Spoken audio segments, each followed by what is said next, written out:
Choo Choo Mummy, Choo Choo Daddy. The Eskimos used dog teams and wore mucklucks to hunt the polar bear and caribou, and used the snow to build themselves an igloo without a saw or axe. They used a peaceful kayak to go fishing, and when they caught a whale they got a tow. So happily the Eskimos succeeded to live with ice and snow. The Indians wore moccasins to travel, and maybe Indian horses wore them too, as peacefully they passed their Indian brothers who paddled their canoe. Canoes can have a sail and move with currents as gently as a leaflet on a pond, and little ripples flowing out behind them will not disturb a fawn. A horse and cutter gets you through the snowdrifts, and wagon wheels bump over rutty roads. A horse can pull a log in heavy forests, but truckers need a road.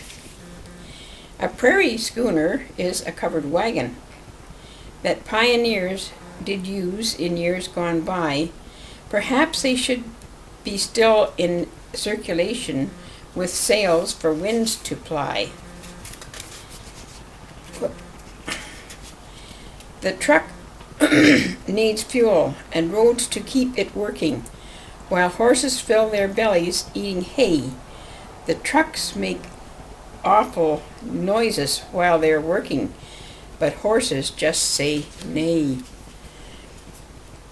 A steam engine is nearly obsolete now, with hissy steam and puffs of sooty smoke. Perhaps they will return in some tomorrow, when coal comes back in style. You heard their whistles blowing in the distance, and saw their puffs of smoke for many miles. You stopped with them along the way for water, and filled their bins with coal. They say they stopped where every cow crossed, then sorted all the mail as they went by. They picked up folks who lived at lonely outposts. On them you could rely.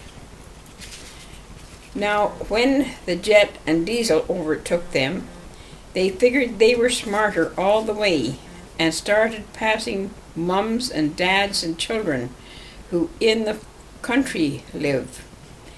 Like voyagers, they will find an answer. They will find some other way to take a ride. There usually is a way of transportation when anyone decides. If diesels pull so very many freight cars, I wonder why they pass the children by who think to have a ride upon a choo-choo is better than to fly.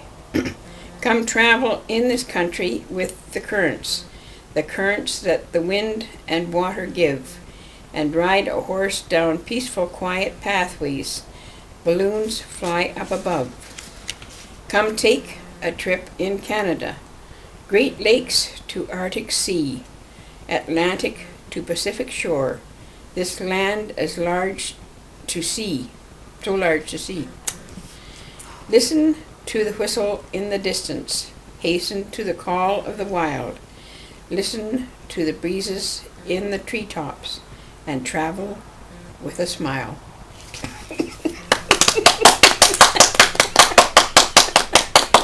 Okay, I'm going to ask you a few questions about that one. Mm-hmm. What year did you write that in? Well, about 1972. 1972. And there was a little girl, and her brother came to visit us. And I got the little boy's name right off, but the little girl's name was Elizabeth. And her brother couldn't say Elizabeth, so he called her Choo Choo.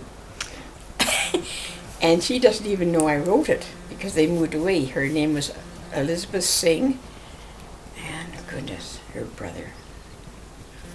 I can't remember it today, but anyway, they moved away. They just lived around the corner from us, and that's when I was playing a piano and playing something, a little tune. I said, you know, Choo Choo, I should write something for you. And before I went to bed that night, I wrote this. Now, is that pretty much as you wrote it, or did you go back and edit it No. after? That's how it came out. That's how it came out. That's how it came out. And then you put it into the little book. When did you do that? I did that the year of the rail. 100 Years of Rail in North Bay. Oh, okay. And that was 9 years later. 9 years later. And so I made up this little book. It was not like this. It was just black and white, and I wanted to be read all over.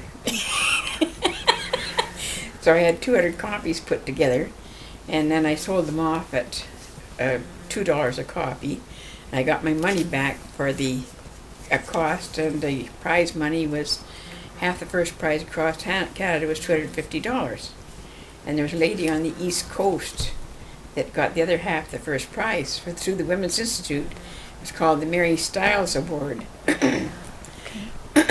So that was put in after they didn't even bother looking at it for the 100 Years of Rail, and I took it to the committee for the try to get them to use it, because I could have gotten copies made for practically nothing. But they never even bothered reading it, so. Oh, okay. Well, I'm glad you shared that with us today. That's great.